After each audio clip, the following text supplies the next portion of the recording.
no clue if this is live or not. It's giving me all kinds of trouble. So we'll see. We'll see if it's live or not. Yo, Quentin, can you see me? Can anybody see me? Do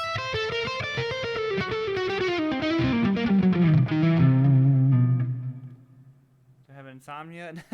No, the UFC fight's just finished and I'm like wide awake.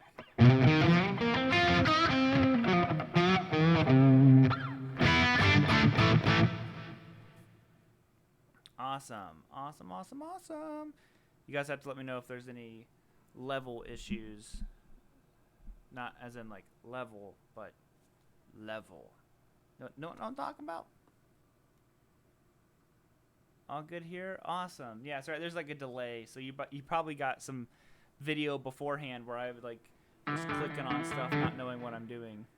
Purple shirt, always purple shirt, man. I am a Rush fan. Let me turn this delay off. I always forget that. But yes, I'm totally a Rush fan. I see you're getting good use of that 335. Yeah, I love the 335 so much. I've been playing it a bunch, and since I switched it, my voice is a tad quiet. How about now? How about now? Check, check, check. But I've been playing it a bunch, and since I switched it to 11s, and I switched the gold top to 11s as well, it's really funny because the gold top, I was just talking to Fluff about this, the gold top feels great with 11s, but the KM does not. The KM is like 10s feel really good on it. So different strings for different guitars, I suppose. Know any old wrestling walkouts I'd kill for real American? I wish, man. No, I know like the what? How did I go? Trying to remember the NWO one.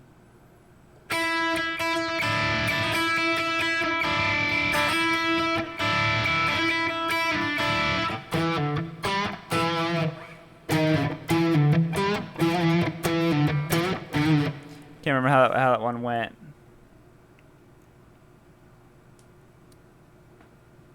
Do you have a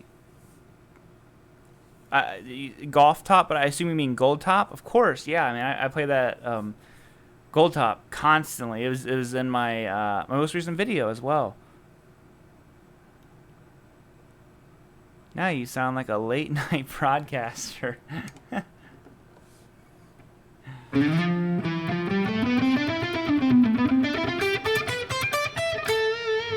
But yeah, I've been like slowly like sticking 11s on a bunch of different guitars, and it's really interesting because it's I don't know if it's so much like a tonal kind of thing for me switching to 11s, but I like the way the 11s feel because you know I'm kind of like a rougher player. But whenever I play, I really dig in, and the thicker strings just seem to handle that better. You know, they're not going sharp. Crop top. But do I have a golf top? I don't have a golf top.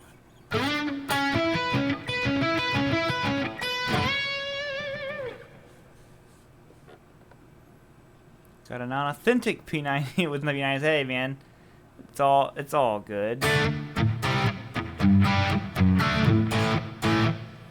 Using clear tones on everything. Right now, these are actually D'Addario strings. Even though I broke I put the pack of strings on here, and like within a day, like the ball end of the string came off. So I went and bought. I think these are maybe a DR string. It's like a different color. You can't see it. It's like a bronze string. And put that on here, and then the gold top actually has Ernie Ball strings. I was just trying some different stuff. Happy Saturday night. Happy Saturday night to you. That's what she said.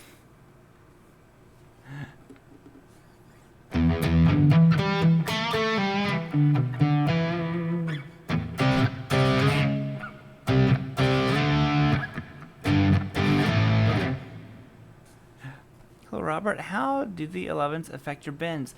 I haven't really felt too much of a difference.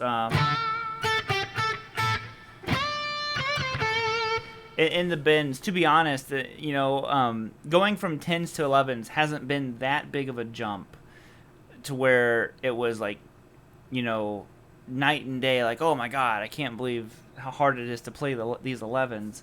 It hasn't been like that. Now, keep in mind, I did not put 11s on my Strats or Teles, any 25 and a half scale length guitar. The 11s are all on short scale length stuff, like the Les Pauls or the 335. But so it's funny. The 11s almost feel like what my 9s kind of feel like on a Strat. Maybe a little bit thicker, but overall, like I haven't felt any difference.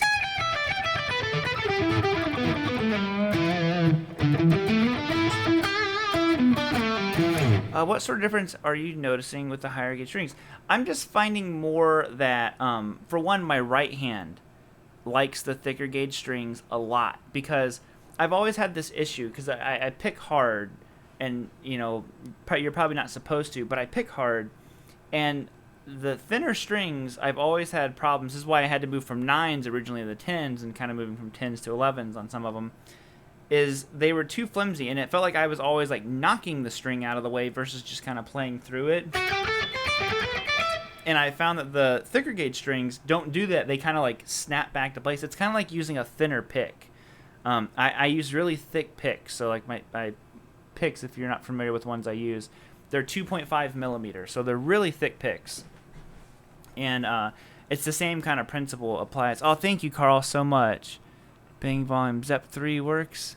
Yeah. And any Zep. Any Zep at all is the way to go. Hold on 1 second here. With any of those. Zep 3 is always a classic. I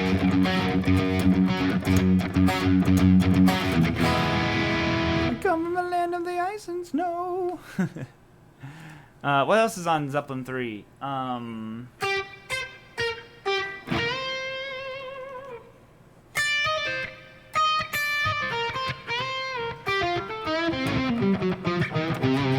So that one, and then I can't think what other songs are on Zepp 3. Going brain dead. But yeah, so and another thing I found is that the low E string, when I really smack it, it doesn't go sharp. Like on a thinner gauge string, it'll go sharp if you hit it too hard. And these thicker strings, it's not.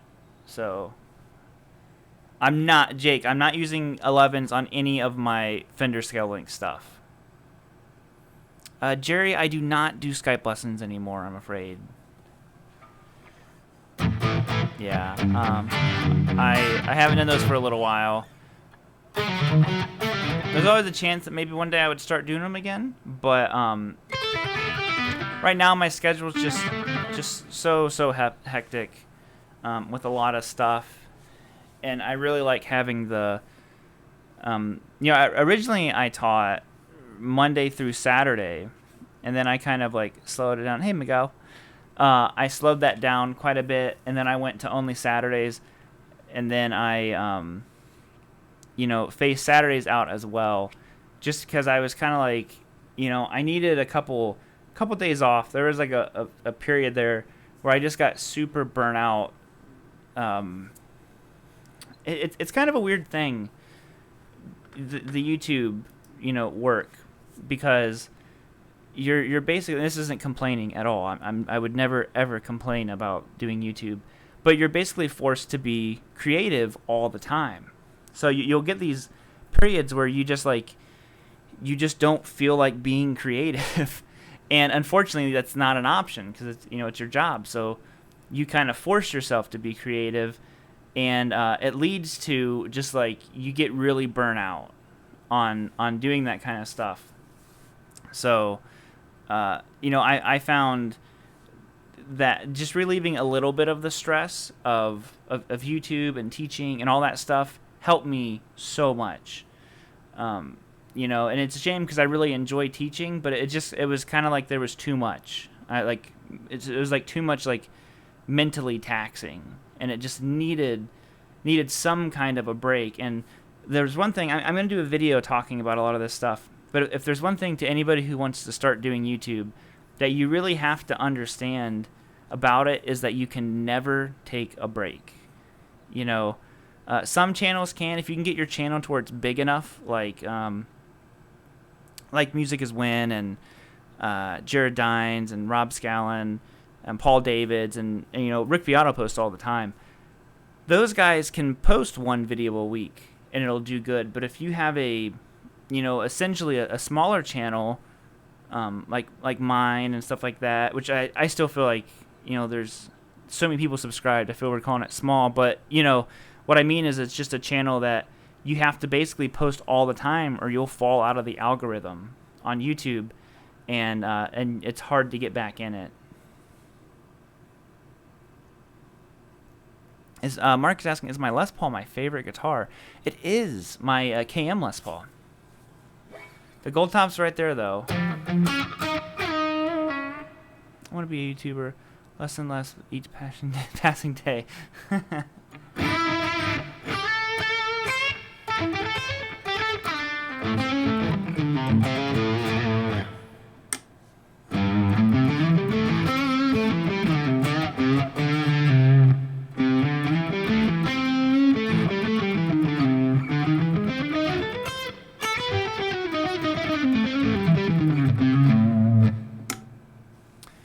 Any tips on keeping a Strat style tremolo system in tune?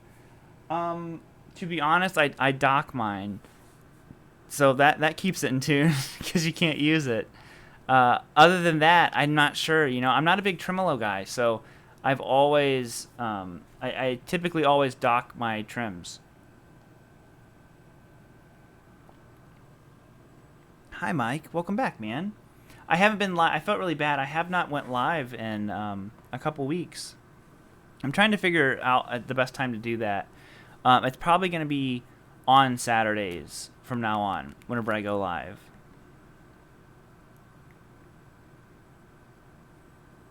How's my son doing with guitar? He hasn't really picked it up much, to be honest. It's just, you know, he lost interest in it, which is totally fine, because that's what I did when I started playing guitar. And I came back to it, you know, later. So what inspired me to play? It was Eddie Van Halen. Tell me the Teledex P90 was your number 2. I would say my number 1 is now, as far as like, there's like different number 1s. Like number 1 favorite sentimental guitar that just means a lot to me is also one of the most inspiring guitars. That's my KM Les Paul. Number 1 as far as playability, tone, guitar that I'm always reaching for, that is kind of like spread across 3 guitars. So that's my Gold Top, my KM, and then the Tele Deluxe, the Vintage T. Those 3 are tied at number 1 for that. So it's kind of weird, but it's like there's different number 1s. Play Eruption? I don't think I can do that on here. I don't know how to play Eruption. I think you should use that more than... Yeah, you know, my Strat, which again, you know, I have the tremolo system blocked on it, stays in tune like it's nobody's business. Do I like ESP guitars? I do, you know. I haven't really found one necessarily that clicked with me to where I wanted to purchase it, per se, but they do make very, very nice guitars, and I've played some really good ones. Eruption, now! Now!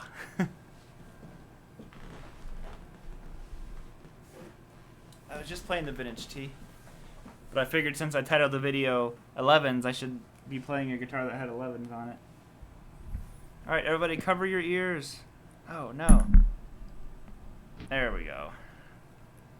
Yep, cover your ears.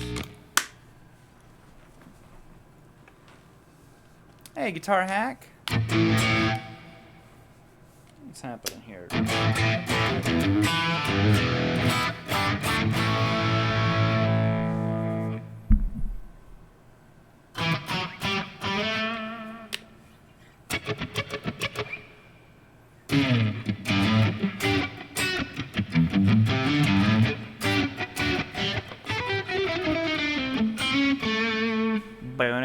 Trying to find my tones here.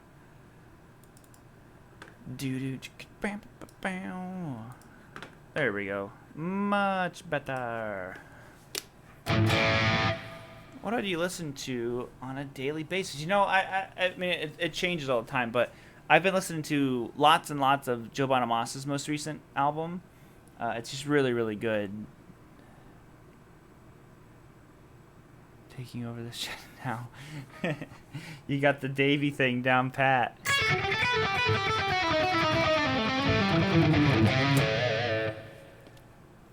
Have I checked out the new Friedman 24? Yes, actually, I have one here that you will be seeing a video on soon. They are really, really good.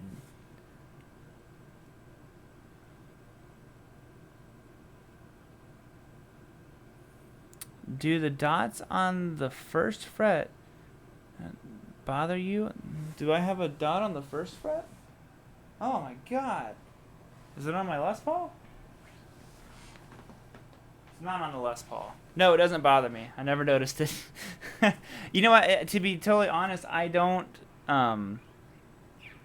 use the dots on the neck at all.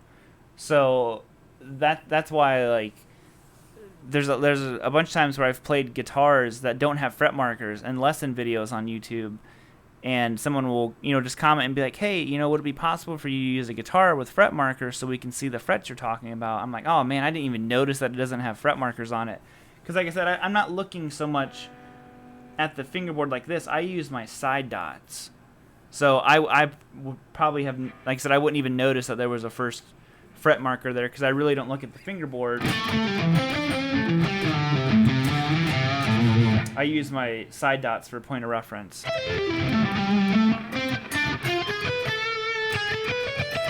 It does look weird now that, it looks out of place. Now that you said that, it looks weird. Carl, thank you so much for the super chat. Man, I don't know any UFO. I'm so sorry. You know what? Hold on. Let's see if I can get away with something without getting copyright. Maybe if I do it like this.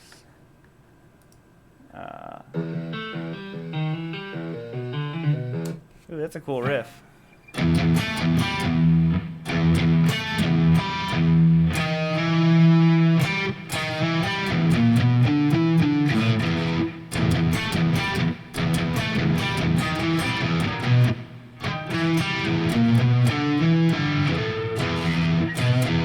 Yeah. How's it go?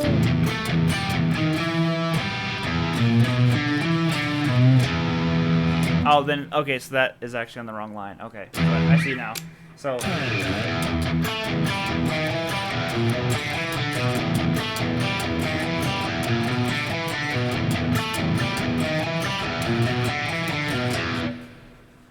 So, hopefully that is similar to what it sounds like. Like I said, this is just the back play from Songster, so I'm not sure rhythmically how correct that is, but how's it mountain climbing down? Never learned it, but it sounds like.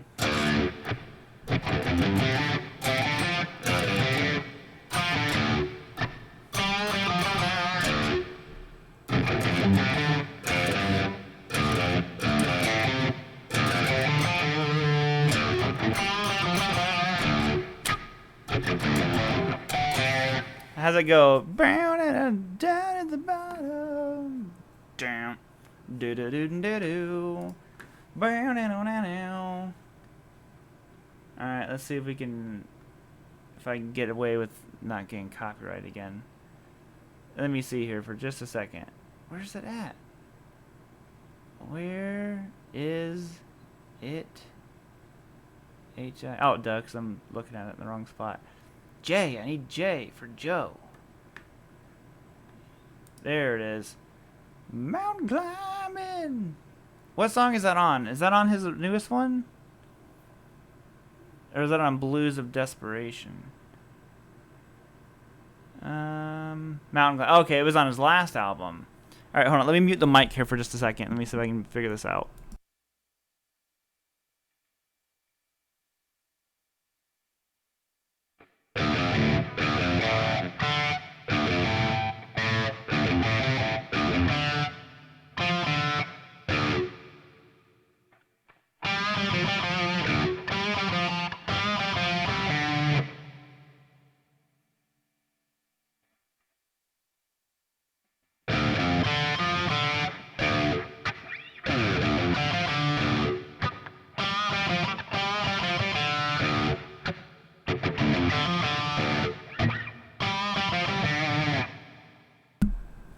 There you have it. Mountain climbing.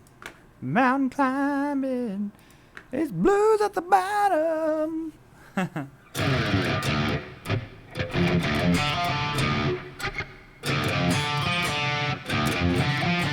Maybe he does that. I'm not sure how he does it. It doesn't really sound like an open, but then it did at times.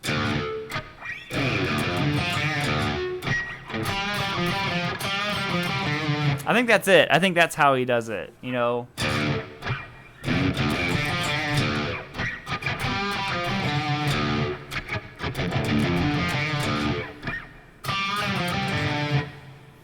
Something like that, right?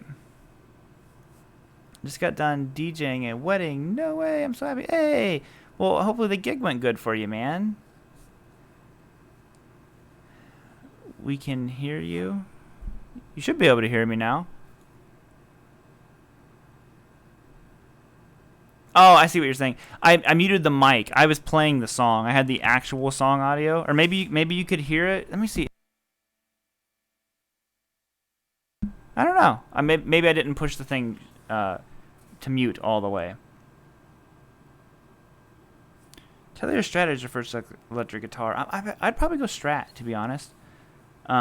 Redemption. So the song that I'm playing, Mountain Climbing, is off of his album before that, Blues of Desperation. And then his most recent one, Redemption. What a great album. I love pretty much all the songs on that one. It's been a while. I hope you're doing... I'm doing great. How are you doing? Generation X concerts. Highly recommend seeing. I really want to go to one of those. I'm hopefully going to be going... I think it's November 20th. The We Will Rock You musical. My buddy is the lead guitar player in that. That's kind of like, it's been touring around for a while now. But if you haven't heard of the guitar player Sam Colson, go check him out. He's a phenomenal guitar player.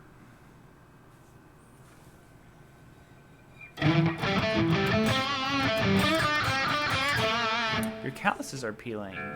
I haven't really had that happen too much. When it does happen, it happens to my ring finger, right on the edge, probably because that's where when I'm really grabbing the strings. But O-H-I-O.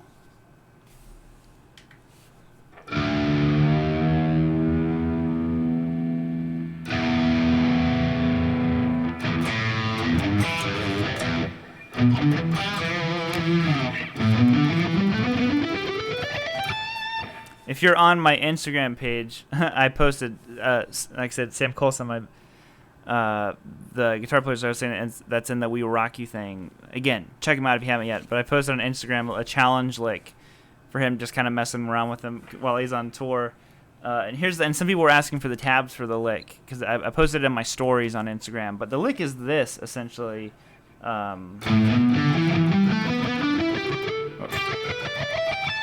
It's like a walking up pentatonic thing.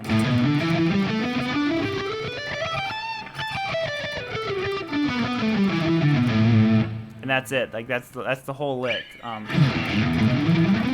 can't have, my hands are warm to play it fast. But that was the idea. Prefer on solos or riffs? Both. You know, it just depends kind of what mood you're in.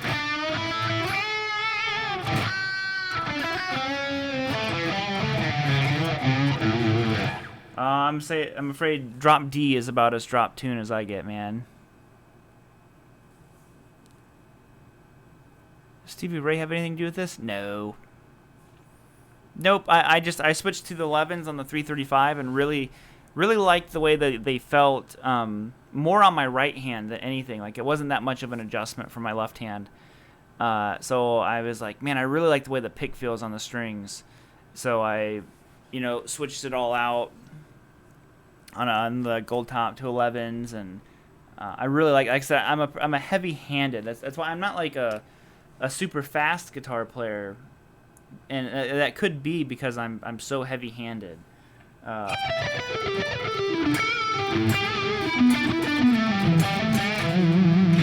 With my right hand, and that's why on my Les Paul you see all the scratches and stuff, because like the guitar was pretty mint whenever I got it. I'll switch to the KM for a second.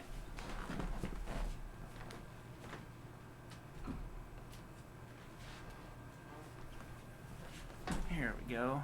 I don't know if you can see them. Unfortunately, it's getting scratched up. You can kind of see them right there, like that. But yeah, unfortunately, that's just from heavy picks and a heavy hand. We'll do that. So because that's my strum. Not a very tight, economical strum.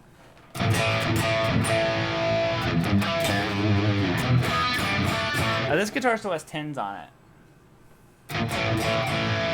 11s on your Les Paul stuff? Yeah, so my Fenders all definitely still have 11, or Fender Scale Link stuff have 10s, not 11s, have 10s.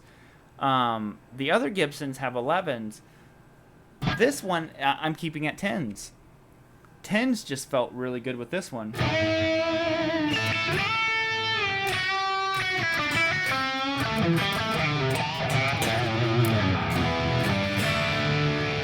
Rather metal or jazz only?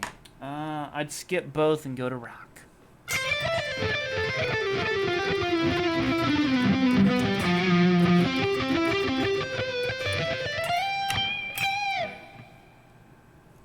How do you handle the nut problems when changing?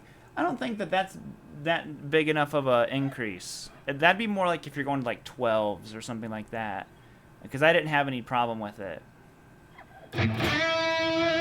Grumpy Mike, dude, thank you. Just because you love the KM. Well, the KM. Indy says thank you. I actually cleaned Indy for the first time ever the other day, and it's all like smooth now up here. If you haven't seen the video, I did a video called "Seeing My Guitar for the First Time" when I was at Trogley's house, where we show the guitar under a black light. If you haven't done it, it's so cool. Check out my video on it. But you get to see basically where, like, you've actually worn away a lot of the finish, and you might not even realize that you have.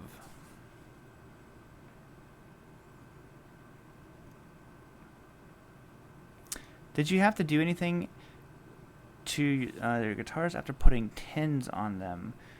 Not 10s, but 11s. I raised my bridge up a little bit on my 335 and gold top. But that was it, I didn't even need to adjust the truss rod.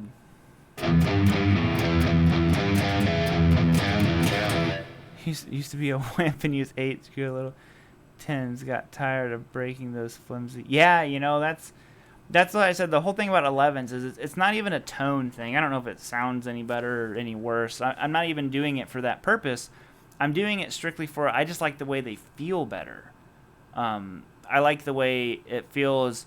I enjoy the tension from the strings, but I really like the way the pick feels as I'm picking the string. Like these are 10s, so it's a little bit different now, of course. But and especially on these higher strings, I like them being heavier. But for some reason, this guitar it's meant for 10s. I'm just like, I'm not seeking anything when I play it. Like I didn't try 11s on it, but 10s have always felt perfect. So to me, that's a if it's not broke, don't fix it kind of situation. But the gold top, it was always kind of like, man, I feel like the strings just flop around too much. But it's weird, like same scale length, everything. But yeah, so that was kind of what was going on with that one. But like I said, these are still 10s, but they feel fine because I'm so used to this guitar.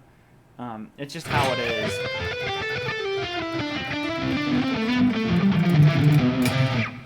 Someone was asking me if I would ever get this guitar refretted, and yeah, when the time comes, I definitely will. Hopefully that's not soon. I don't want to get it refretted, but because they were saying, you know, I would probably get more lead use out of it if I got it refretted. If you're not familiar with them, the 70s Les Pauls have extremely tiny frets, like very low, wide frets. So the strings are actually pretty hard to grab a hold of. That's why if you see when I do this in videos and songs, typically this is the rhythm guitar. Because that's what I've always said this guitar was for me. It's a riff machine. It's like the songwriter guitar.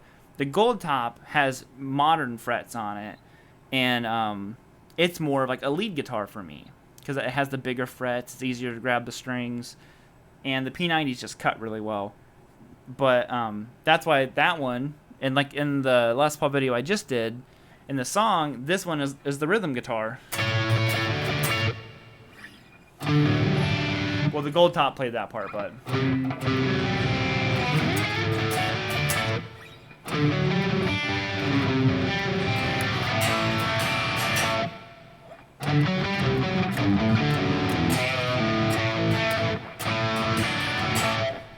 then it goes...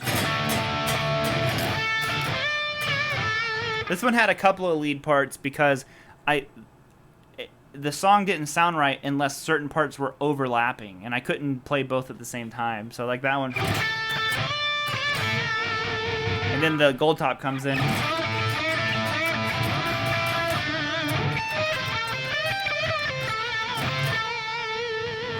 and this guitar comes back in for the harmony.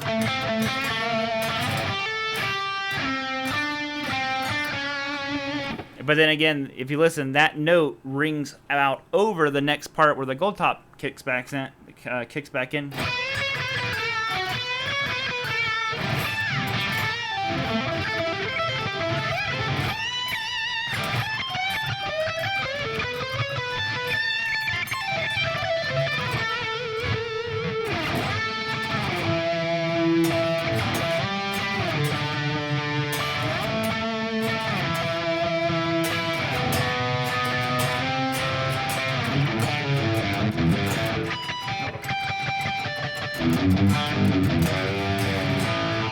And so on. Love your channel. Keep up. Thank you so much. Sorry, I got a little derailed there. Down in Flames by Don. I don't know that one.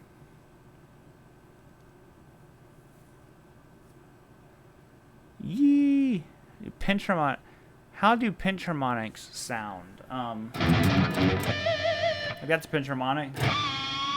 Pentramonic. Pentramonic.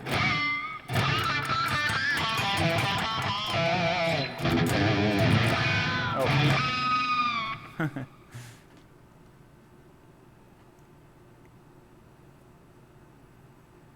Tone changes a lot. Well, you know what? I have one guitar with stainless steel frets, and I will say that I prefer the sound of nickel frets. From what I can tell, I don't have a lot of experience with stainless steel frets, but the stainless steel frets, I noticed there's like this. I don't even know the right word, like metal, like overtone. There's like just a sound that only happens with that guitar, and the only thing I could kind of like equate it to was the frets. And I'm like, I think it's the stainless steel frets that are making me hear that. Like I said, I don't know for sure. It could just be the guitar. It could just be like this harmonic tone that's coming out of it. But the only thing I could really think of was the frets on it. What are my thoughts on buying guitars secondhand? I think there's nothing wrong with it. Luckily, you know, with just a little bit of knowledge, you can be fairly educated to purchase a guitar secondhand.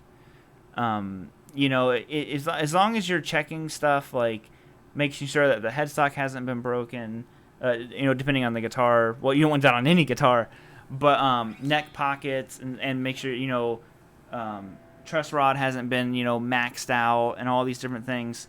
You know, there's not a lot you can mess up on a guitar, really, that can't be redone. A guitar overall is a pretty simple instrument when you compare it to something like, you know, these crazy grand pianos and all that.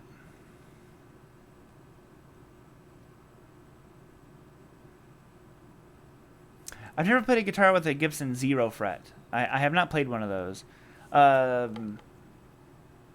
What's the one? The Fretless Wonders. There's been a couple of them.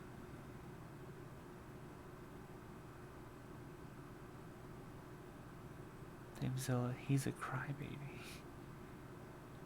Chihuahua. Does it affect stream life? Because it could snap easily if it's tighter. I think I must have missed something there. Truss rod uses is a huge issue in my experience. Yeah, you really have to watch that, you know. I got lucky, and when I bought this particular guitar, I didn't look at anything like an idiot. I just like played it and felt like a really strong connection to the guitar and just wanted it, which is a great thing to experience, but it maybe isn't the smartest thing to do. You know, now you had this guitar, I think, 4 years, and if there's one thing I can say that I've learned in 4 years is, you know, I've learned a lot more about guitars themselves. Can I play A Whole Lot of Love? When we play it now. Oh.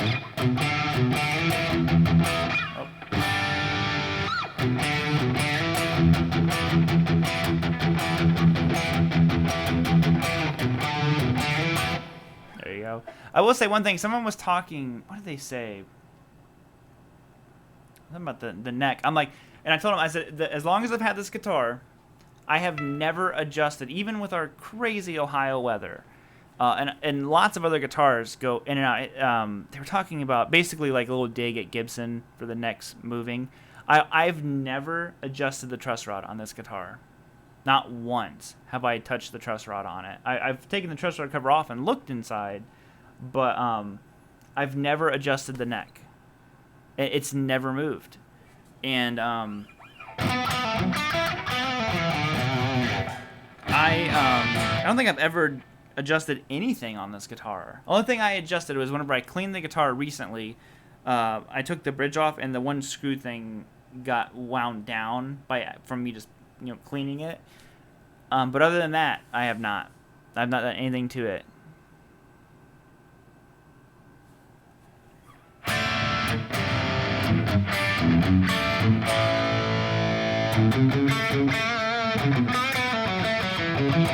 You ever been in extreme vibrato? Yeah, I do too. You know, and to me that all comes from a lot of it comes from Jimmy Page. You know, if you listen, especially those first couple of Zeppelin albums, he did it a lot. But anytime I'm playing,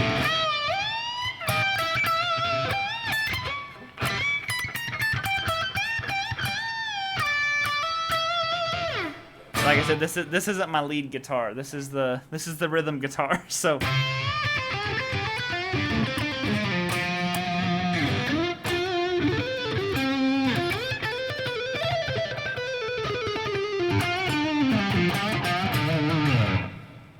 But yeah, I love this guitar so much. So this is probably like one of those like forever my number one guitar situations.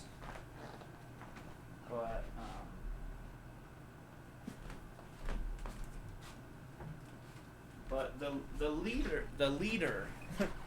lead machine when it comes to the Les Pauls is definitely this guy. And I think it's because it lends itself so much. Well, it is a single coil. I shouldn't say it lends itself to a single coil sound. It is literally a single coil. There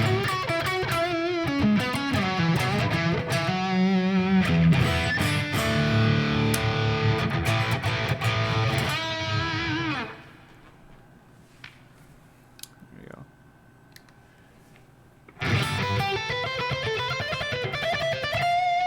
Just so much easier to play this guitar.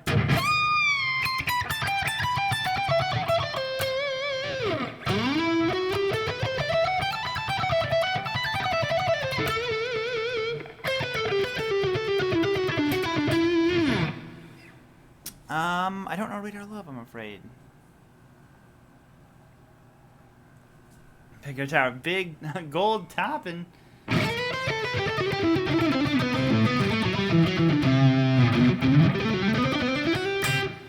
Gotta get my fingers warmed up.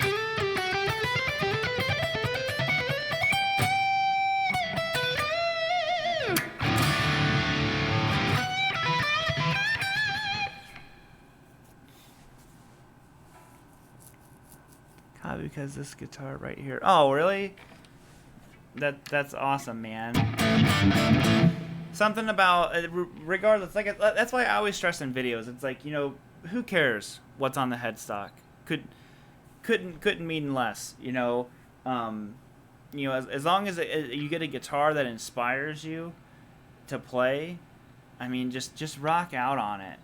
And that's why I think it's funny how people hate on Gibson so much, because it's like, it's okay to hate on a Gibson, but it's whenever they hate on a person for owning a Gibson. And it's like, how can you hate on someone for just for one, getting the guitar that they want and playing the guitar that inspires them? It's crazy. It's crazy, crazy, crazy.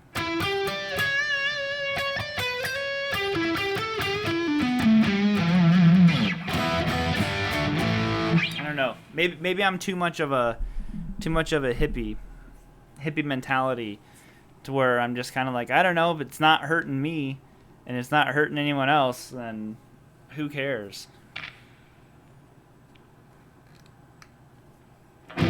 You heard me go? Later, home diggity dog.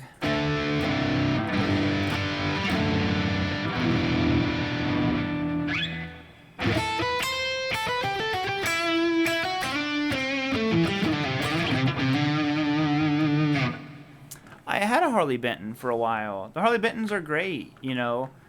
I had, what one did I have? I did a video on it. It was a great guitar. They offered to send me a bunch of them, but I didn't like it necessarily more than, you know, essentially the guitars that they were copying. Which like I said, is fine. You know, they've come out with some really, really good things, but to me, I was like, I had one and I gave it away to a person who was starting to play guitar. You know, I thought it'd be fantastic for that, but I don't know if I would get another one per se.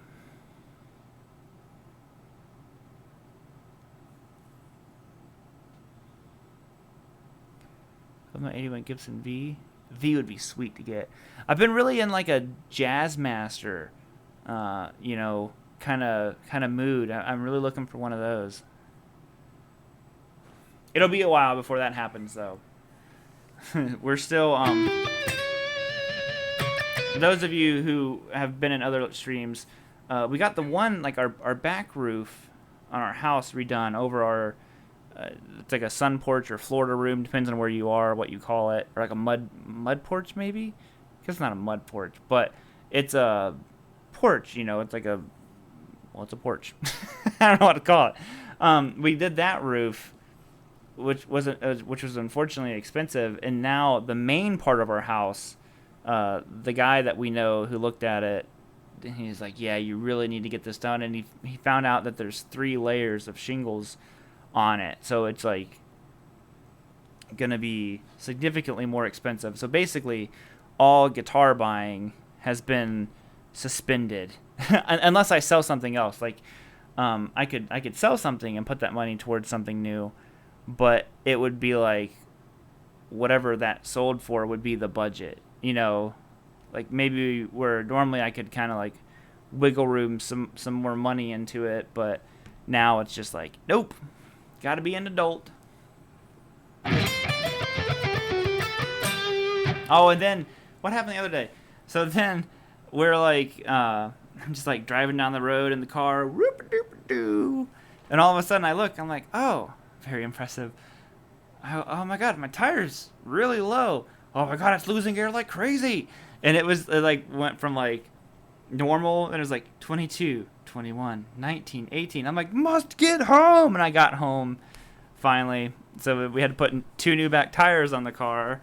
But we only have one car right now because my car died, and we were just kind of like, well, do we need a second car? So we haven't gotten a second car because we didn't feel like we really needed one. But I had to rent a car from Enterprise. I was just like, oh my god, the roof, the car, the tires. It adds up, you know.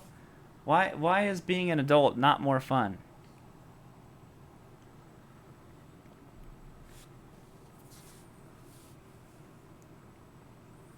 That phone, I'll please look and feel right. Yeah, I'll tell you what, man. That Jared James Nichols Epiphone, fantastic guitar. It's truly a good guitar. It's so good. R.I.P. Rob's car. My car's like dead. To where it's like I need to call the scrapyard to come get it.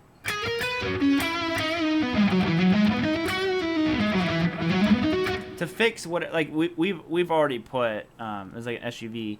We had already put like so much money in this guitar like a guitar's on the brain. This car fixing it, and it was just like another thing. I can't remember what it was, but it was it'd be like $2,000 or $3,000 to fix this car that has just been a money pit. I'm like, I don't know about you, but I'm kind of over just like talking to my wife. Like I'm just kind of over sinking money into this thing. She's like, yeah, I'm right there with you. Like I don't even think we need a second car because I had decided not to really travel anymore, other than like a couple times a year now, and it's just kind of like, all right, we're just done with this thing. So.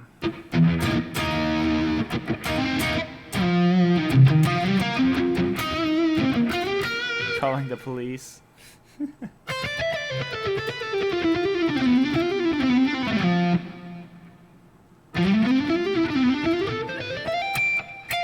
Sam, we do still have it.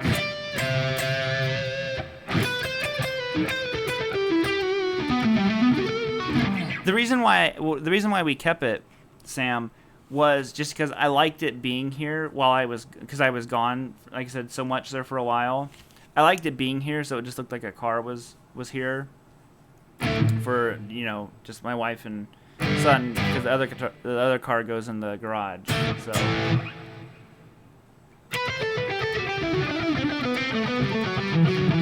Like the SG. I had an SG for a while.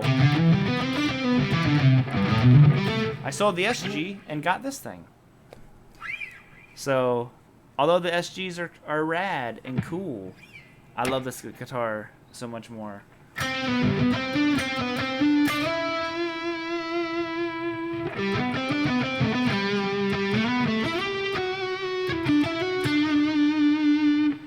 Jesse, hello.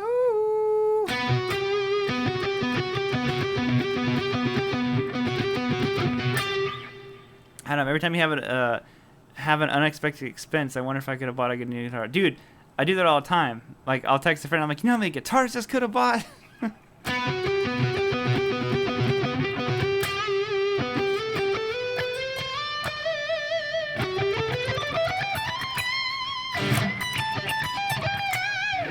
That's what, you know, we're just becoming more adults. But we were looking into, like, health insurance. And it's crazy.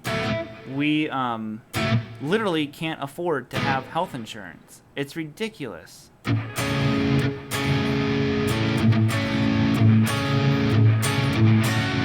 What is so this gold top is a 1989 gold top. The reason why I wanted this one is I wanted a birth year gold top. So I was born in '89, and so was this guitar. So this guitar was born in September, though, so I'm a little bit older than this one. So it's just a 1989 standard. Now, this one has different pickups in it. This has a Friedman Classic P90 and a Duncan Antiquity in the neck. They work really, really well together. I'll pay my health insurance.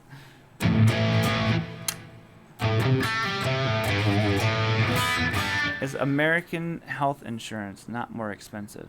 Oh, it's so expensive. It's crazy.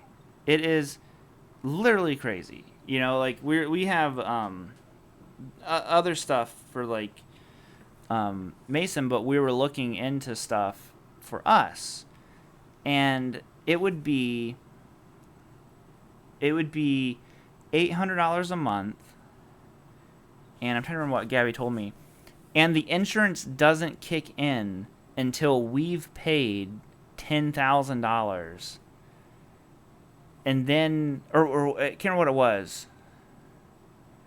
I think that's what it was, like, and it was like annually. So like every year the insurance doesn't kick in until we've paid $10,000 towards whatever this, medical expenses. And it was just like she was reading all this off to me. $800 a month. Yeah, $800 a month. And like I said, we don't get we can't, they don't help you until you've paid 10 grand in, and that resets every single year. And if we dropped if we dropped our monthly payments, she told me it was something like, if we went from, instead of paying $800 a month to like $750 a month, then we needed to pay at least $15,000. I'm like, this is crazy. I'm like, literally, we're better off not having it and just getting some crazy like $20,000 bill from a hospital and setting up a payment plan with them. I'm like, this is insane. Yeah. And the biggest issue is because I'm self-employed.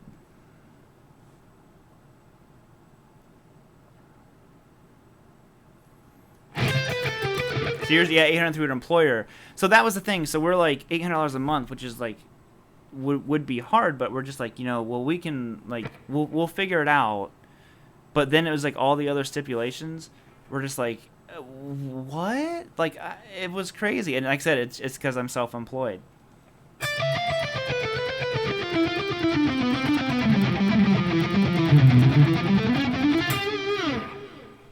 So that's where we left that.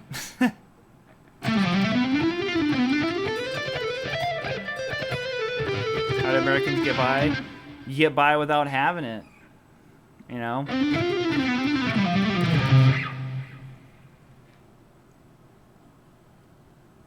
Medicare for it. See, and the issue is that we don't qualify for any of the kind of like government assistant health programs.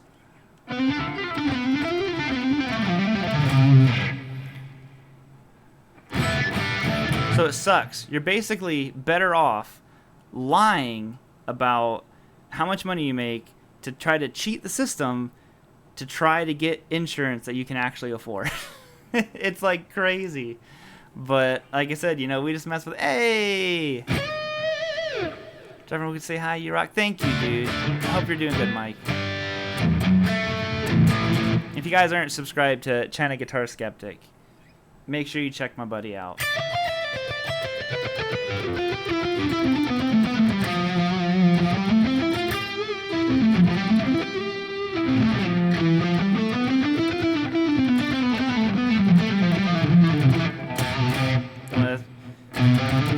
Don't let the FBI hear you say that. But that's why we don't qualify for it, because we are honest. So it's just it just sucks. So basically, anytime we take Mason to the doctors or anything like that, that's just straight out of pocket.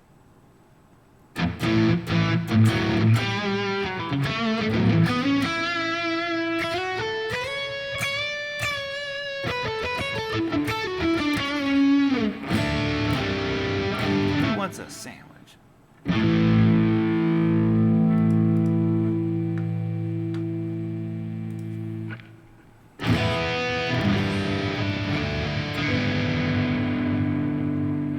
Insurance again after 8 years.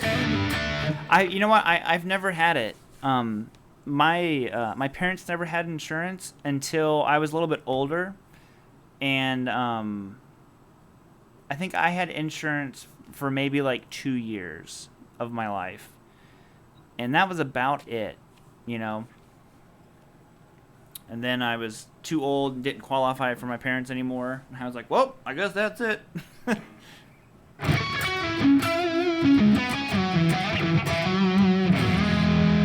late night baker. Cool. Yeah, man. Late night rock and roll and insurance talk.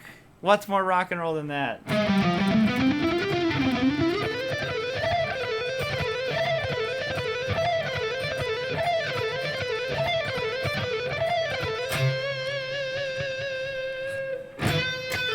Well, I play Bring It On Home. I hate to not play that song.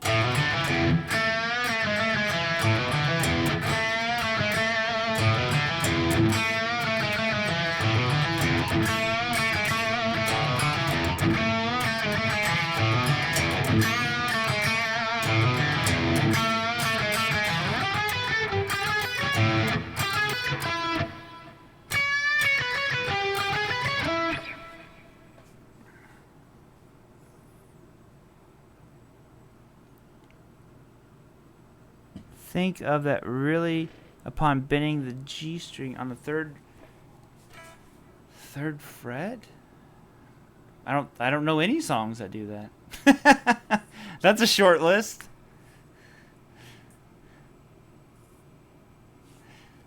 There you go. There's my list of songs that bend the third fret on the G. I don't know any. Unless I read your comment wrong. Hey, Justin, I'm doing good, man.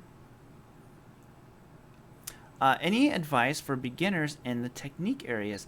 Yeah, just kind of, there's such an array of techniques. I don't necessarily recommend trying to work on all of them all the time. I think a divide and conquer strategy is much better than trying to bog yourself down, because just the guitar in general is an instrument of a million little things. And there's really not one big thing that makes up playing guitar.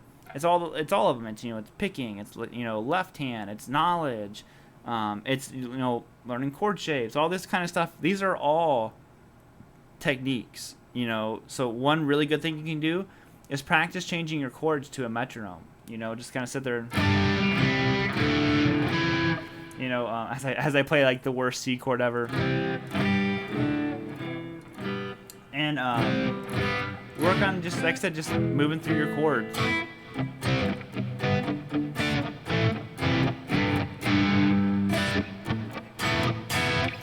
And work on things like alternate picking, and just go really slow with it. You want to make sure.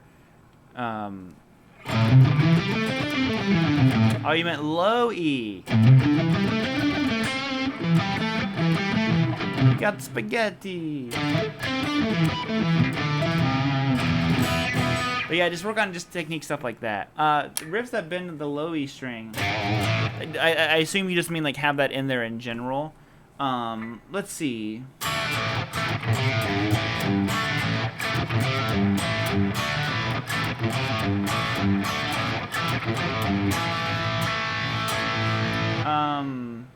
In a row. Let's see. Hold on.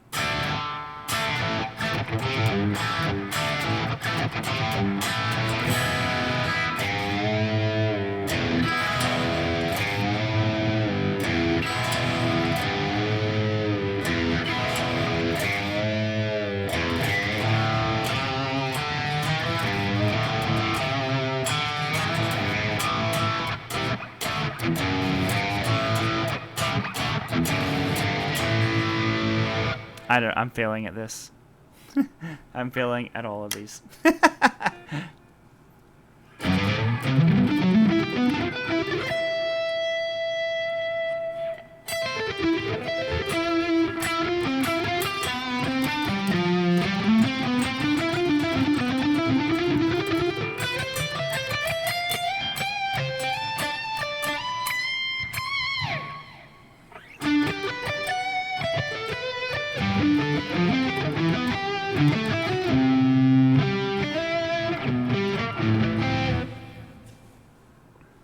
Sound good? Maybe it's just you.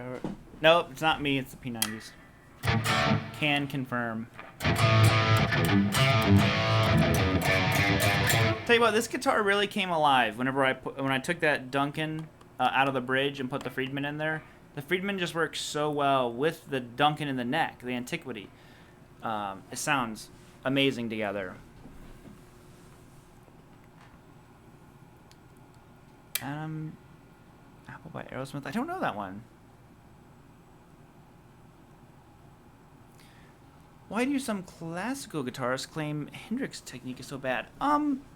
I'd say that classical guitarists consider probably most rock guitar players' technique pretty bad. You know, if you really listen to Hendrix, and I'm not trying to knock on a legend, because I mean, he's a legend for a reason. But any of the rock guitar players, I feel like the technique side of guitar really didn't come into focus until the 80s. So if you listen to Hendrix and Jimmy Page, even you can listen to Free and a lot of these guys, Aerosmith, listen to Joe Perry. They had this kind of like grit. I don't want to call it sloppy, but just this like grit to their playing a lot of the times. And I think maybe classical guitar players who predominantly play clean don't view that as being like technique sound. So I'd say that's probably why, but it's just a different taste. Like I listen to Hendrix or Jimmy Page and all those guys, and I personally love that about them. That slankiness to Page riffs that are it's like sloppy but in the best way. And I'm not using the word sloppy as a negative term here at all. So,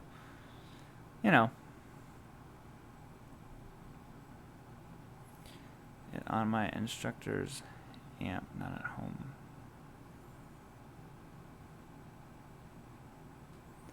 Eric Johnson? I love Eric Johnson.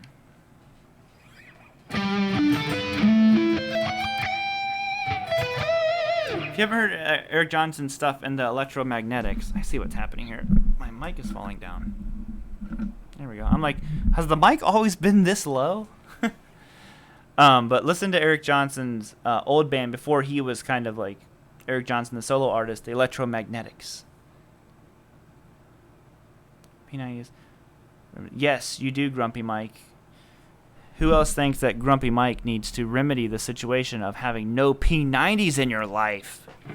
Tell you what, man, it's a game changer. I always hated the way P90s look. Now I love them. I love the way they look. I love the way they sound. The 11s are working out great, So this guitar is locked and loaded with 11s now.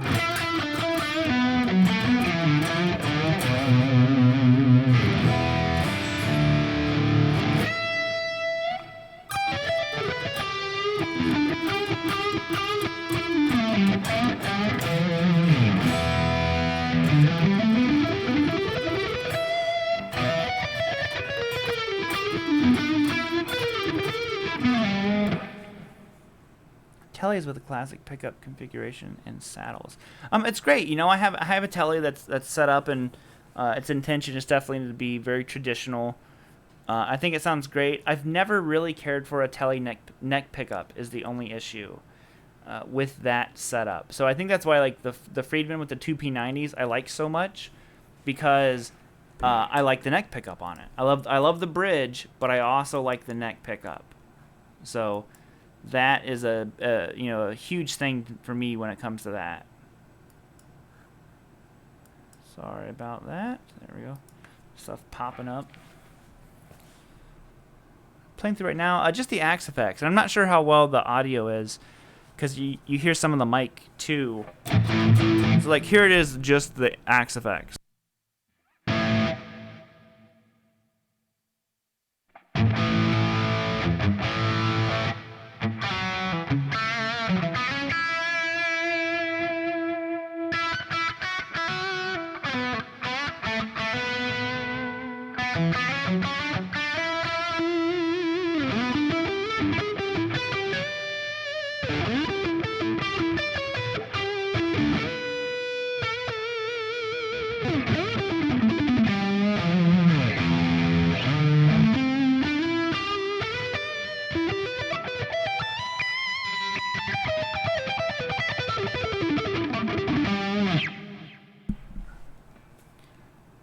Pick your brain about, with someone starting out gigging, should I have a backup guitar for sure. I always took 2 guitars with me. Yep, I always had a backup, and on more than one occasion, I had to use that backup, or like the other guitar player who didn't always have a backup had to use it.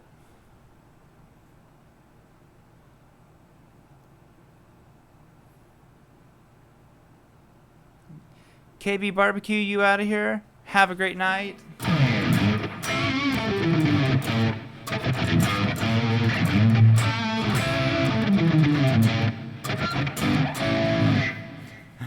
It's a KB Barbecue song.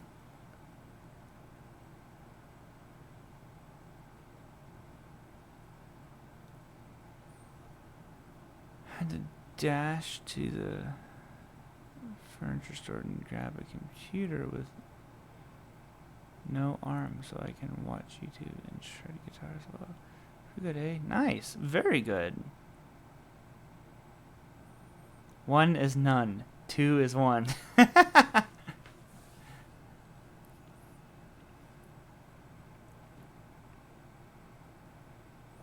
your videos, I tried for the first time Elixir 11s on my Strat, and I'm not going back to 10s gauge.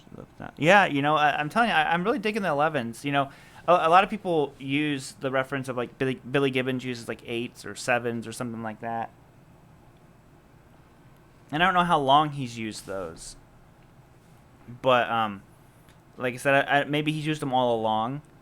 But my argument for that has always been, like, if he, you know, changed to them recently, a lot of, like, touring guys, Phil X said that he really likes the way 10-gauge strings sound, but, you know, touring and playing live so much, when he's on tour, he likes to use 9.5s.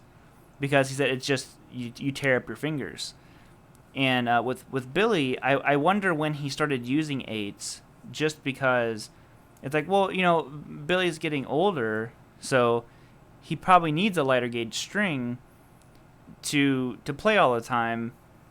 But also, in anything I've seen of Billy, he doesn't appear to be very heavy-handed. And I think that's the biggest weakness to lighter gauge strings, is the right hand issues it's gonna, you know, emit. Because the thinner those strings are, the easier it is to pick them too hard, and they're gonna go sharp, you know. And if you watch Billy play, he doesn't have a very wide stroke with his hand. His hand's very tight, you know, because he does a lot of hybrid picking. So his hand is pretty stationary on the guitar, you know. Is that he's not going, you know, Stevie Ray Vaughan strumming or something like that. It's a very tight, you know, strum on the guitar. So he's probably not gonna need a heavy gauge string, because, you know, I feel like heavy gauge strings are suited more towards heavy pickers. Because you know, again, look at Stevie Ray Vaughan, super hard picker. You know, that's probably why he needed those really, really thick strings. Because whenever you're digging into the guitar like that and really,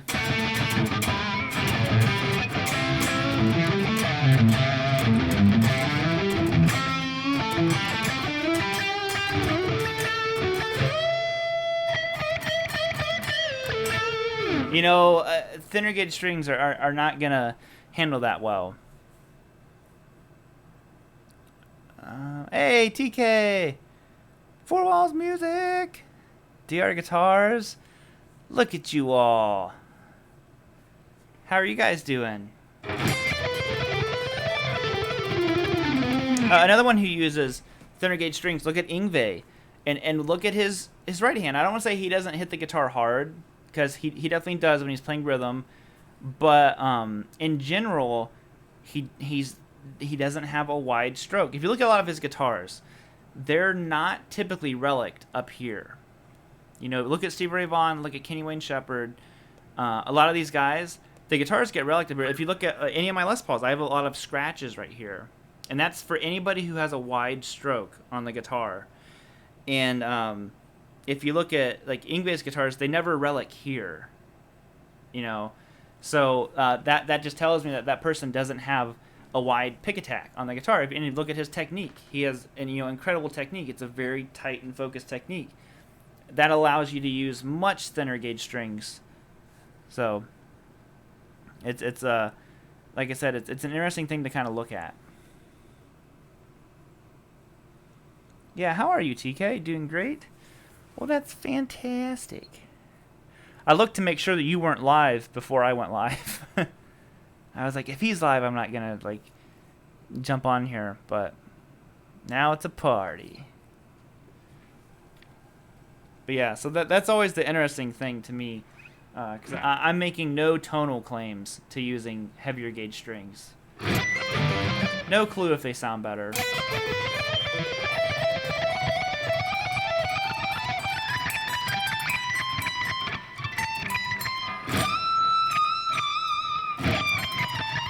Oh, hold on. Sorry, switched keys.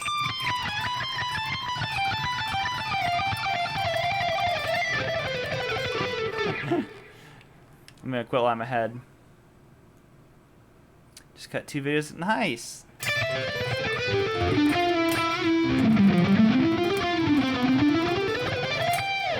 Have you done a video on the I don't want to give it away in case you didn't. The birth year guitar that you got. That won't give too much away, but I hope not. If I did give something away, I'm very sorry. I just wonder if I missed it. In Ohio or wherever you're from. Well, yeah, I'm in Ohio. I'm from South Carolina. And I grew up with a southern dad, so I say all kinds of words funny.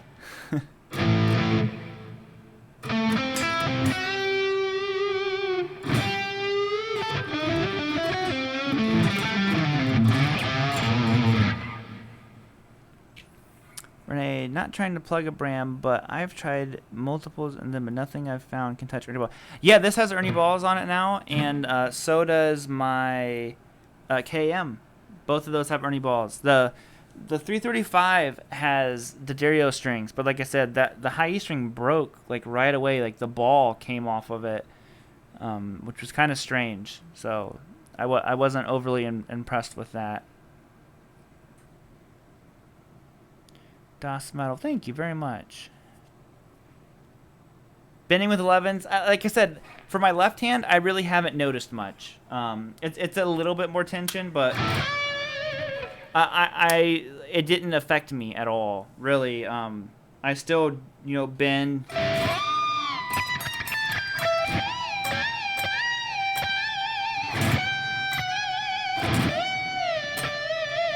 It didn't hinder my bending at all.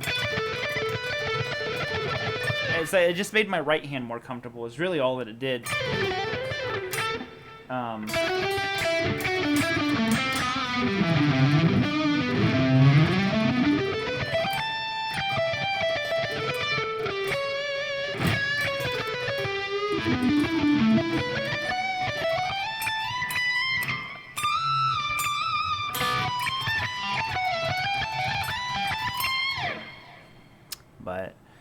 But yeah. Do you still like the Doors at all? I don't dislike the Doors. I like some other stuff.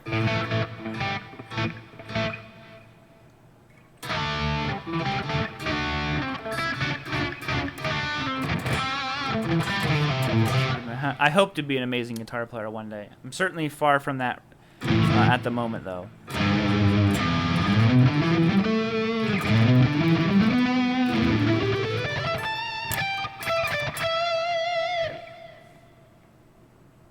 Are switching to them. Yeah, like I said, try it. If you're playing live, maybe 11s aren't, because standing is always different than sitting and playing. So I predominantly sit and play nowadays. But try it out. I didn't have to adjust really much on my guitars. That was my biggest concern. I don't really like messing with that stuff. But the only thing I needed to do was I raised my bridge a little bit. If you're playing a Les Paul, I just cranked the bridge up a tiny bit.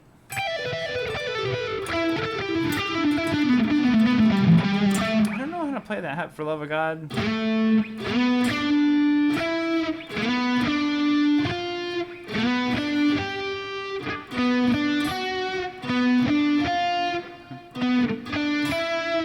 that song goes do do do do.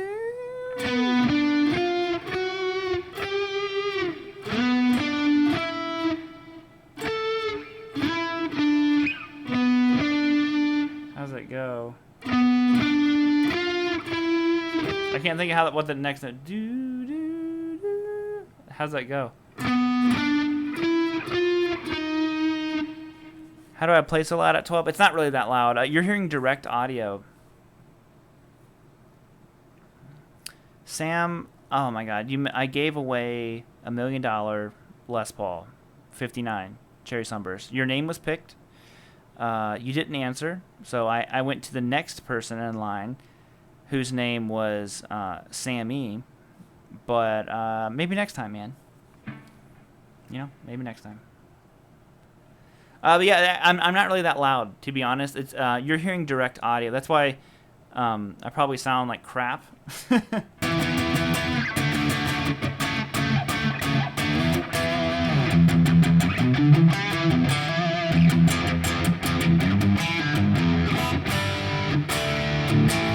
That's all direct. So if I turn this off, you hear it without the mic.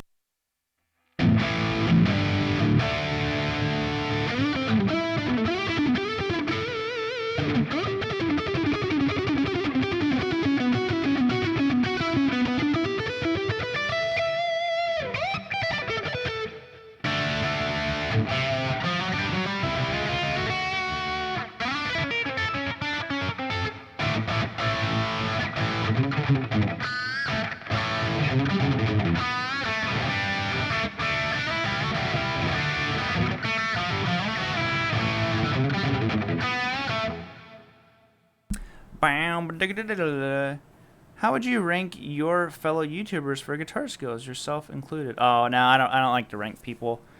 You know, everyone is just kind of doing their own thing. I really don't feel like anybody's playing as a clone of anyone else. So I feel like everyone's just kind of, like I said, just doing their own thing. And most importantly, playing a lot. That's all that I think that really matters. It's just playing a lot of guitar. Nuno!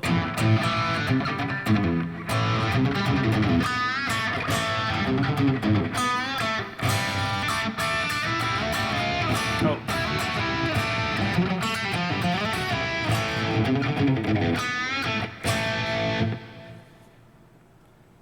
Hey, Joe. Don't... Oh, wait, wrong song. What I'm playing? Oh, I'm just playing a song called, in case you're talking about this. That's a song by Extreme. Check it out. It's He-Man Woman Hater.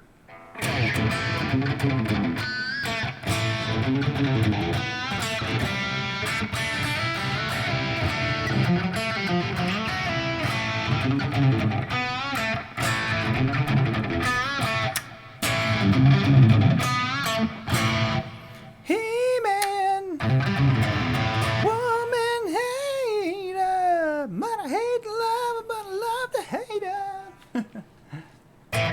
That album has so many good riffs on it. Out of tune.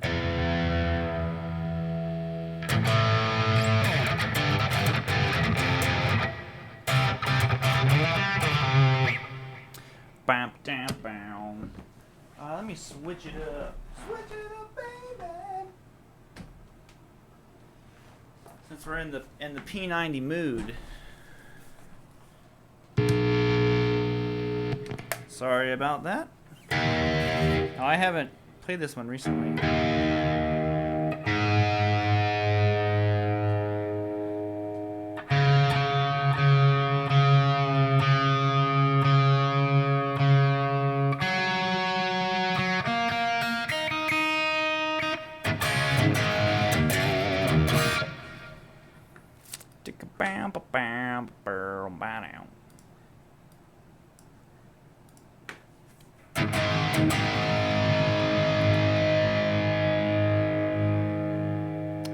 There it is. How do I get that screen back on here?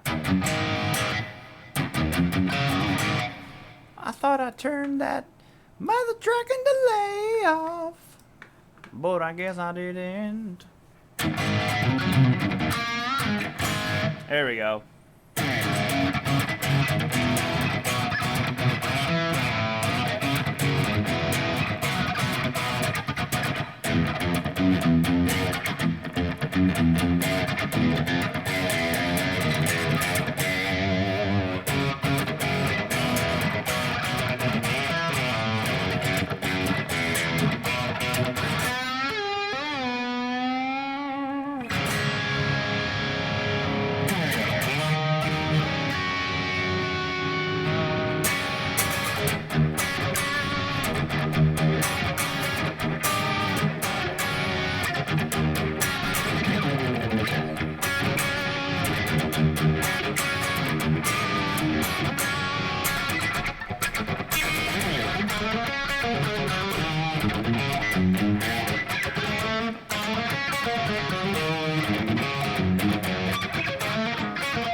I have no beef with SGs. You know, I had one and it didn't really click with me, so I sold it and I got my gold top.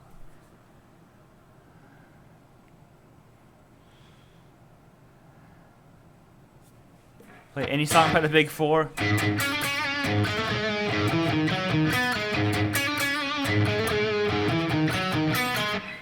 There you go.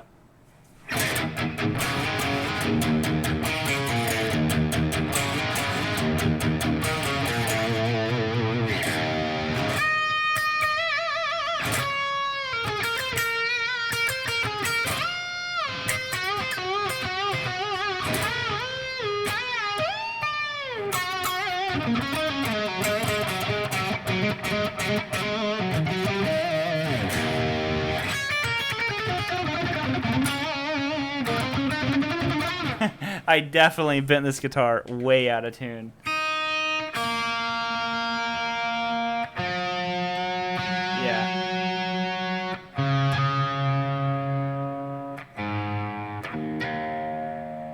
I felt the string go whenever I did it. Is Epiphone really changing their headstocks? I don't know, you know. I don't know for sure, to be honest. You know, I don't hate the headstock. I know it gets a lot of hate, but I don't hate it, and I'll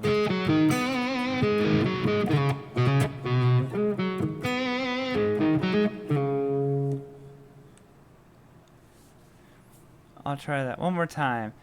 For the love of God goes B into the D into A into B. So B into D. Oh wait, your thing gone. B into D into A into B. Oh, there we go.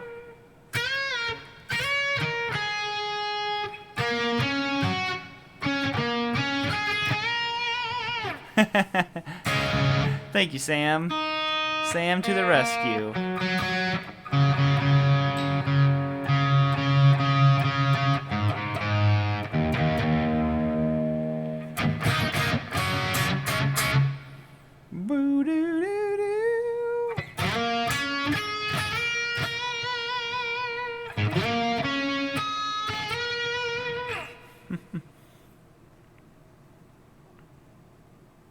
Some great pedal effects you would recommend that you find inspiring to play and write with. I'm looking to buy some more pedals, but don't know where I should start. You know, to be honest, I think if you're the person, like you sound like you're exactly like me, where I don't really know where to start with pedals or what ones to get.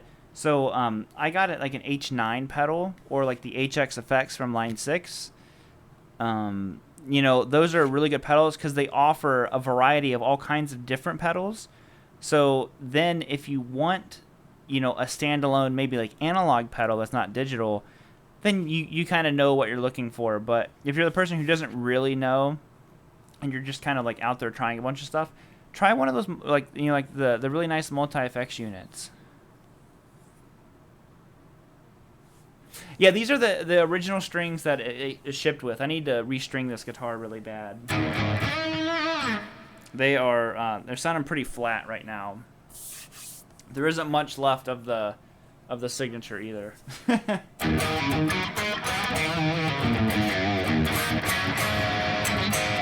But yeah, these strings definitely need redone. They're the factory strings. But you know, this guitar is surprisingly light. You know, I figured it'd be pretty heavy, but it's not bad at all. All right, we've been doing like a lot of Les Paul stuff. Let's super strat our way to Electric Avenue.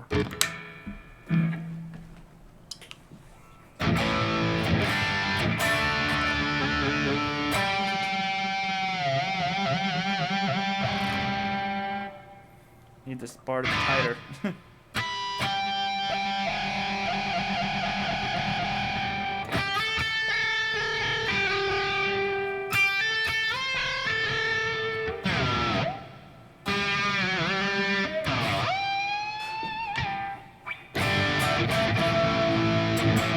Seriously, this has new strings on it too.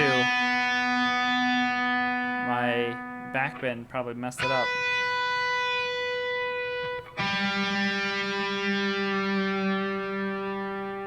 There's the culprit. That's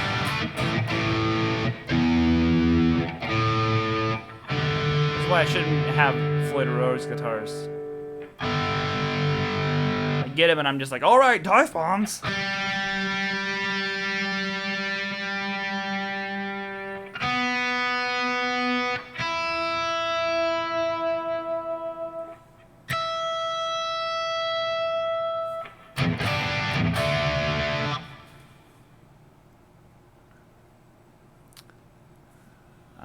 Do you use some Kirk Hammett? Like, I don't know many Kirk Hammett licks other than his like staples.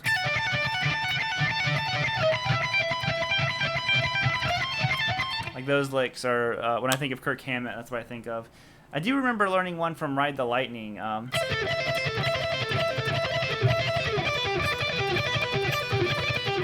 think he does like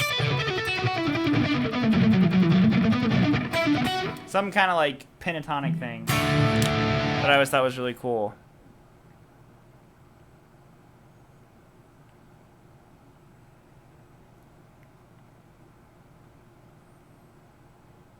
Never liked Floyd Rose.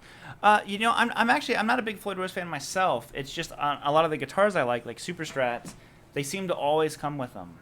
You know.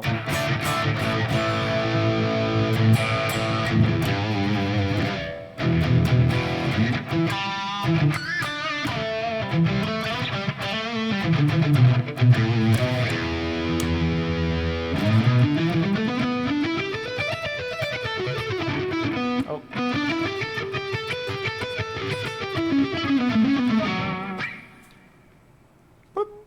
Play some Ventures.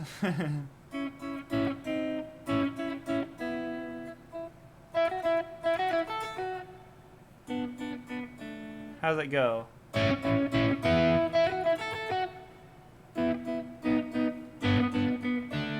does the sound go?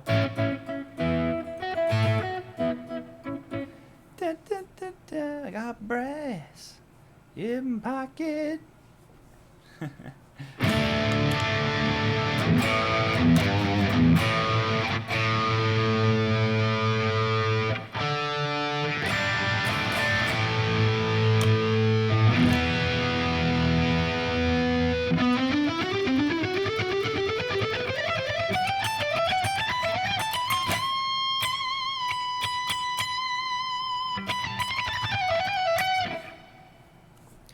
Mitch, what's up, brother?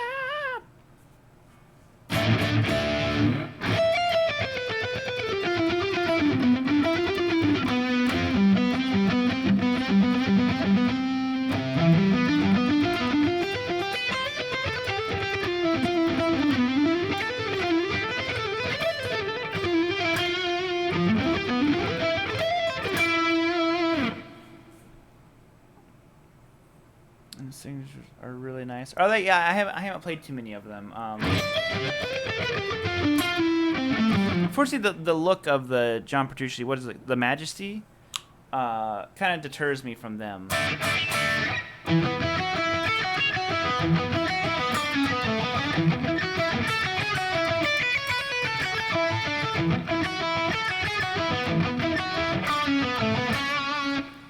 Just as I thought, the Ventures music is just too advanced for.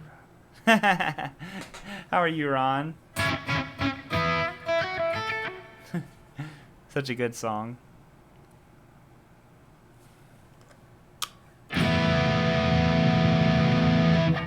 Was Pipeline?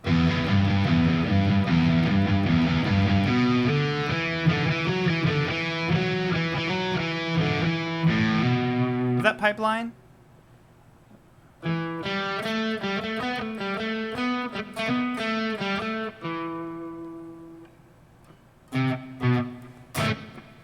How's it? What does he do?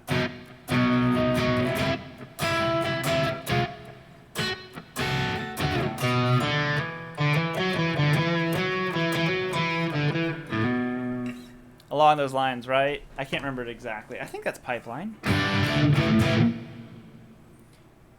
Favorite guitars on YouTube? Oh, well, thank you, Mitch. I appreciate that a lot. It is, but okay, yeah. I don't remember ever learning that song. I just remember knowing it.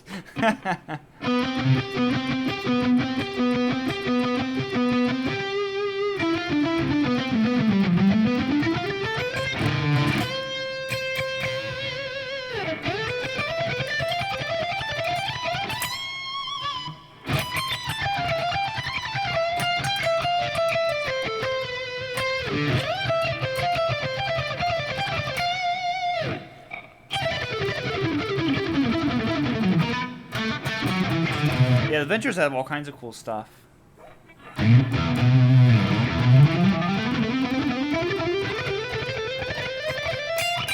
just remember my mom listening to a lot of the Ventures. And a song she always wanted me to learn how to play on guitar, which I did a video where basically I learned, you know, a bunch of the riffs that she wanted. She always like wanted me to play. Like when I was a kid, she would learning to play. She'd be like, "Oh, you should learn this song. It has really good guitar in it." And you know, I was into like metal and stuff like that. So like she would bring me a Chris Isaak song, and I'd be like, "I'm not learning that. That's lame." In that exact voice, with facial mannerisms as well. And now I like listen to it. And I'm like, "Oh my god, these songs are incredible." You know, like I'd be happy.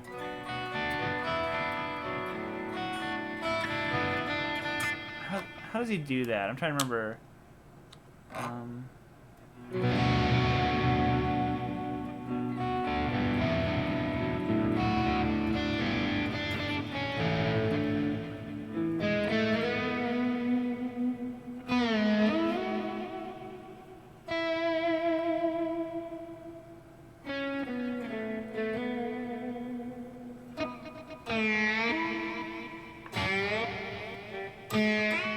How do you do it?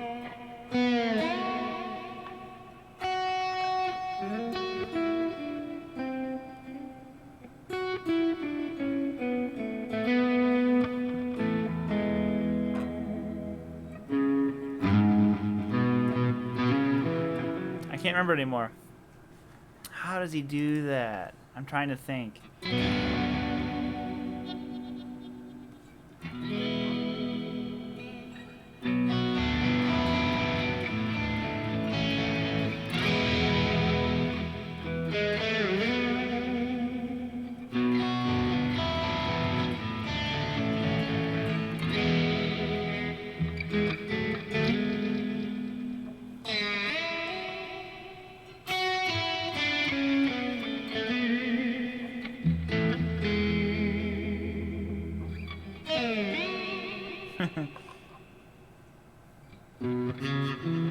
Rumors. How's that song go? I'm trying to think of the lyrics.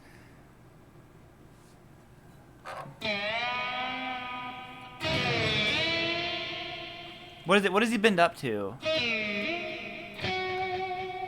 Is that it? Time to go to sleep. Thank you for tuning in, Ron. I always appreciate your comments, man. Do do do do.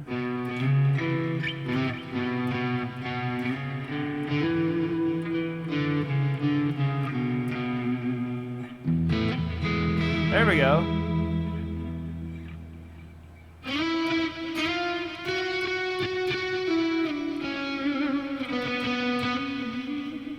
Dang it, that's gonna drive me crazy. Rumors, rumors,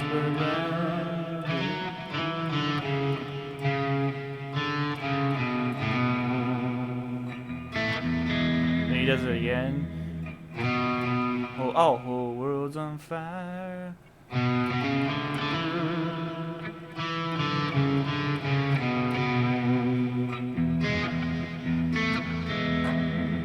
I never dreamed. I never dreamed that I'd find.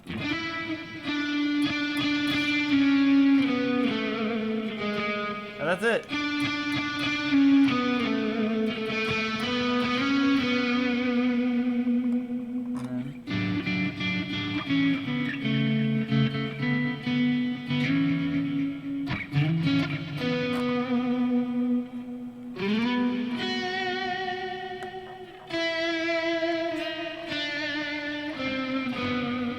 It's close. It's close. It's in there. In there.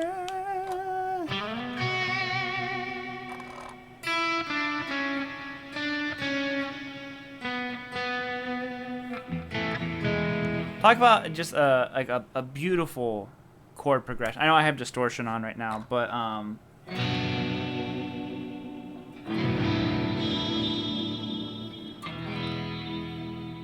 it's like, it's so simple and like so powerful.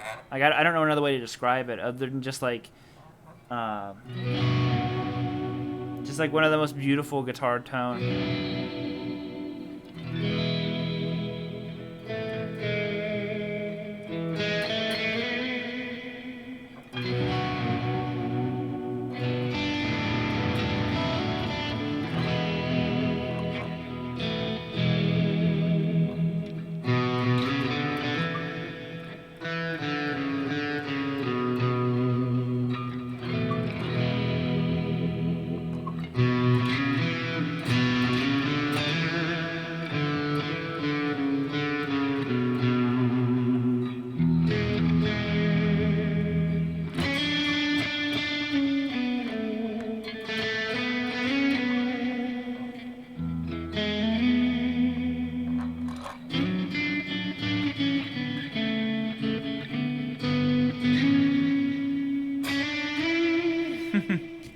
Anyways, sound if Joe Satriani covered it, it probably would sound like.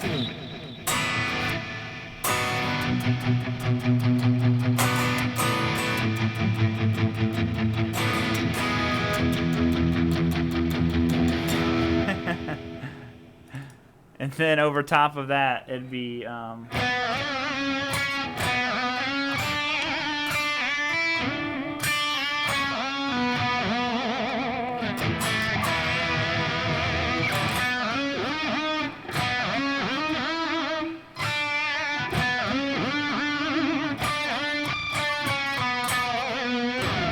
I can't do it. I don't have enough distortion. Wow. Oh, and actually, Satch would be like.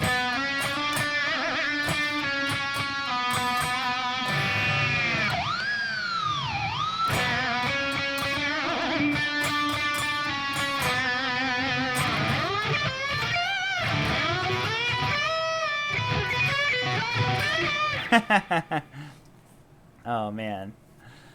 That's so funny. That would be the Satch version.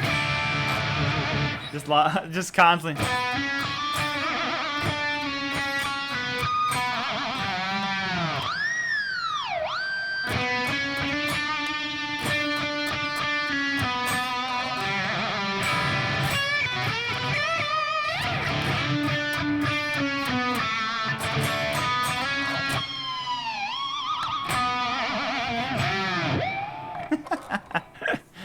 super over the top.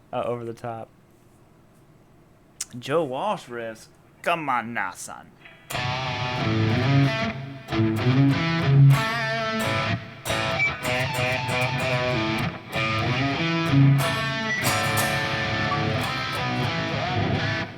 don't have a slide.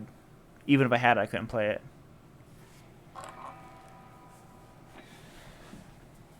Also, I just needed to point out how proud I was of myself there for a second, because I was playing that riff.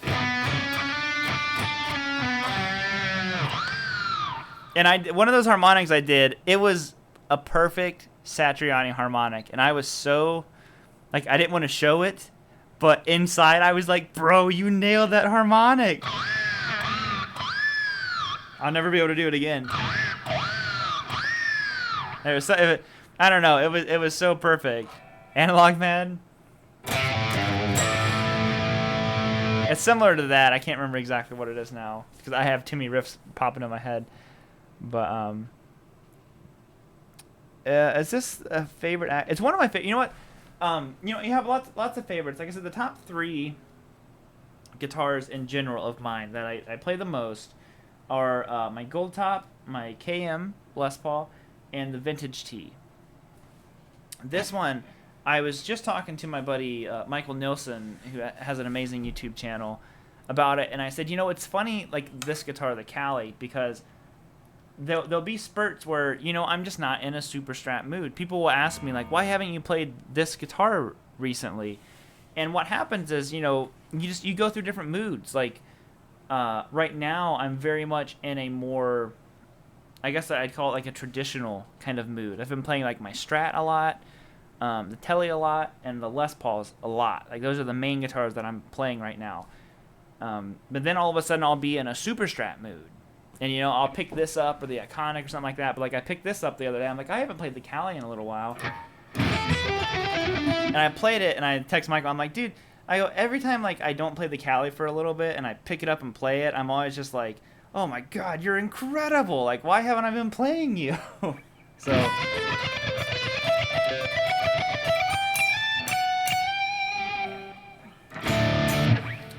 yeah, I love this guitar.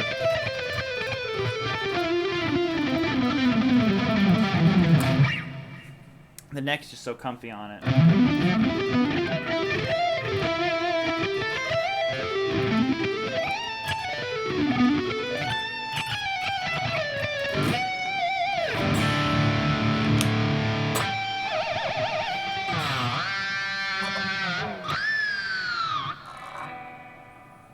Yeah.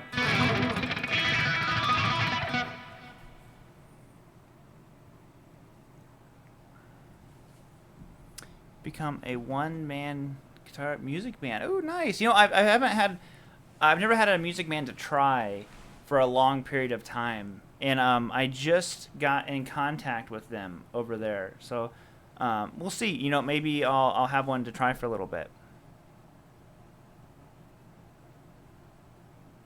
I don't know Barnyard or Barnyard Stomp from Zeppelin, I'm afraid.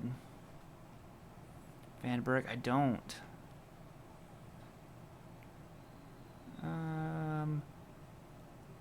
Danger, Danger. I used to know, what was that song? Let's get naughty, naughty. I can't remember how to play it now, though.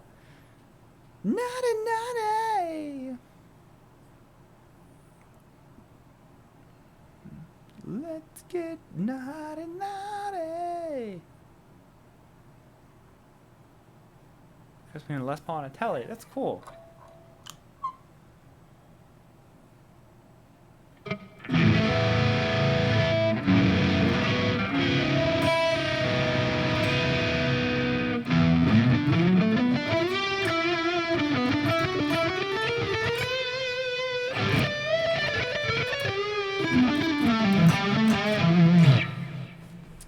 Let me probably wrap this up here pretty soon.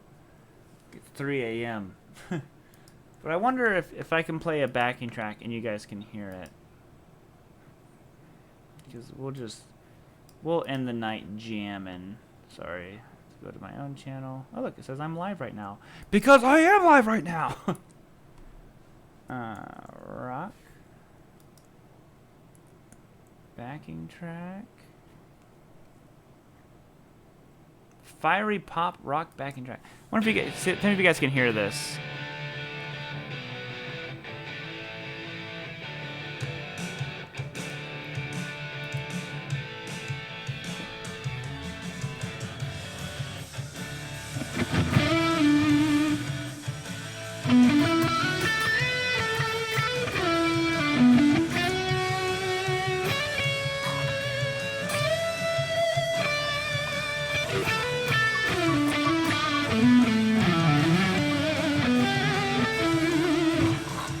Can you hear both at the same time?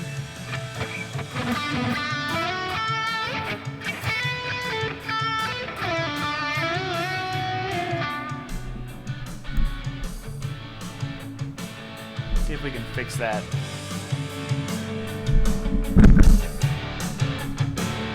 See if it gets louder.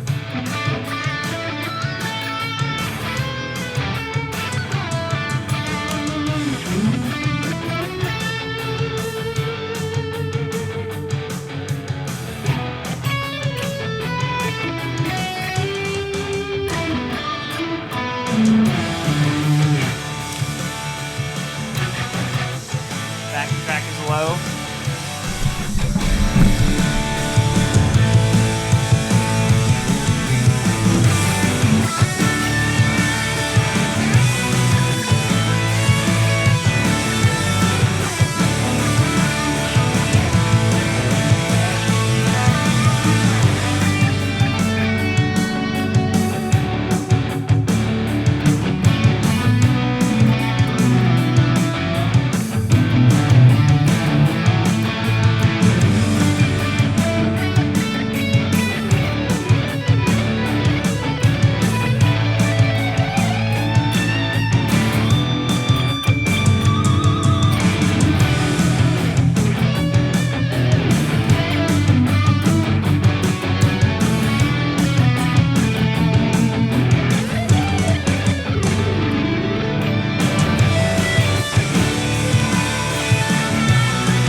The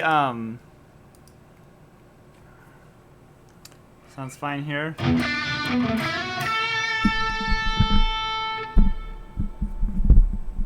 Pull it back just a bit. We're gonna get this thing right. Now I'm determined. The last lick. I don't know what I played. Let's see.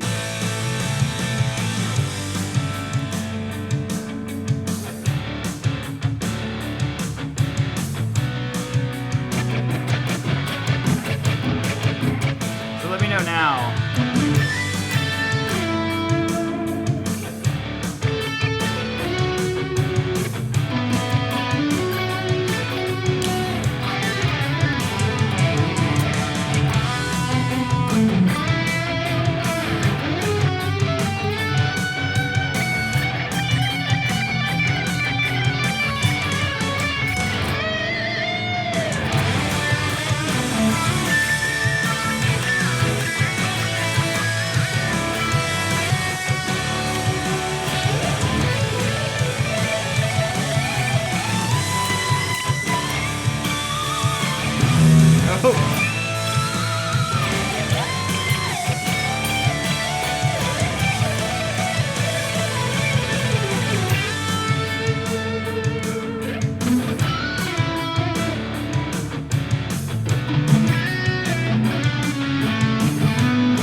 I can't. My pick went flying. The only other pick I had in front of me was the jazz pick, which is not what I'm used to. Backing track from anywhere in particular. This is such a cool progression. Yeah, I'll send it to you, man. It's just a guy on YouTube, what is it? Elevated Jam Tracks. Makes these amazing, amazing backing tracks. Oh look, you just messaged me. And my response will be no. So, suck on that, Sam. There you go, buddy. Should have it now. Yeah, my pick is just gone. What is this?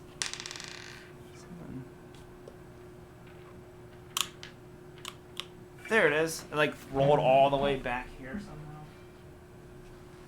somehow. Ugh. There we go.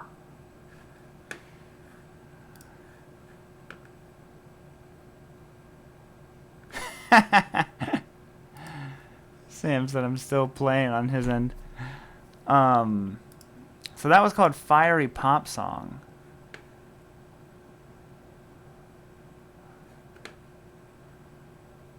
Let's do a hard rock backing track in E minor.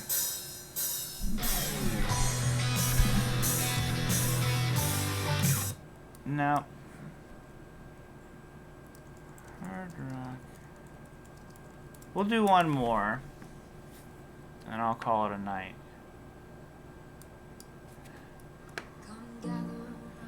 First, we have to hear this wonderful commercial. Hopefully, I'll get the timing right again, or the audio right again. Found the pick that fell into the alternate universe. Wow, the whole ad. Nope, not the backing track I wanted. what is the one that I want? There's one I had heard before. It was like it was a lot of fun to play to.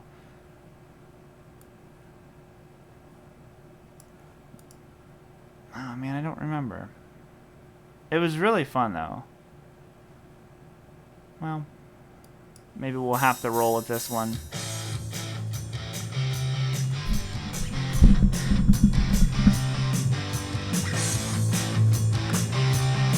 You guys will have to let me know levels.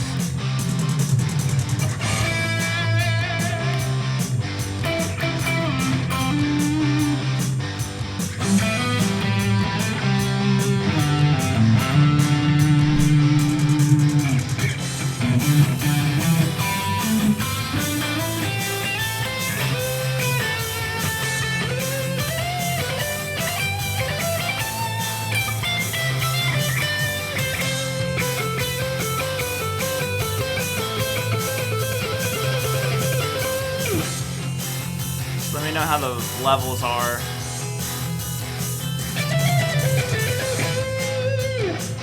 Levels are good? Okay. Well, that means one thing. Decent mix.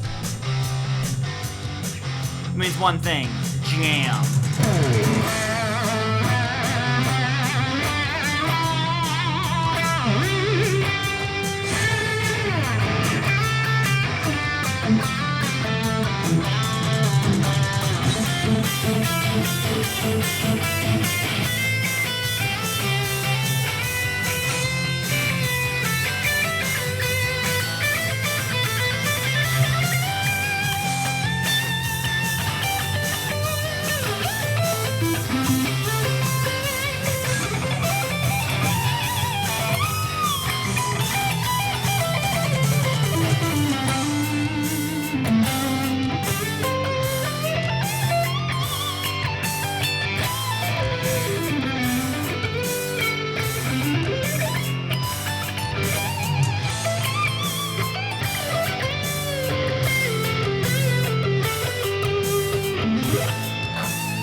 Fail. I can tell. My hands are just like donezo for the night. So, a few minutes back. Yeah. But other than that, I think we're just going to call it a night, guys. Thanks for tuning in so late. It's 3 o'clock in the morning. I can feel that I am tired now. Can confirm. Am tired. If you guys want... Nope, I don't have that anymore. If you guys want that back, I turned the page off already, I'm afraid. But Sam, if you wouldn't mind sharing that backing track link to anybody who wanted that first backing track that I did, Sam has that. But I can't guarantee you that Sam won't be a jerk and not share it. So that's totally on him now at this point. Is Sam a jerk? Is Sam not a jerk? It's really hard to tell. All depends what kind of mood Sam is in. So thank you guys all so much for tuning in. Of course, I'm joking. Sam is amazing. He's never a jerk. But yeah, thank you guys all so much for tuning in. Thank you for all the people who super chatted and hung out. Like I said, I think Saturdays might have to be like the new time. And it seemed like there was a lot more people here than when I do it earlier in the day. So maybe it'll just be like Saturday nights from now on, like a later live show. So we'll see how that all goes. But what's the name of the backing track? I can't remember. Fiery pop backing track or something like that. Pop rock, maybe. It's by Elevated Jam Tracks. Take forever to open Skype. You don't have to do it, Sam. Yeah, thank you guys for tuning in. I really appreciate it. So hope you have a great night. And then new video on Monday. I feel like I'm going to sneeze. Yep, can confirm. Am going to sneeze. Woo! Man. And then there was that, apparently. So I will see you guys all next time. Like I said, I'm going to try to maybe do Saturdays from now on. So have a good rest of your weekend, and peace.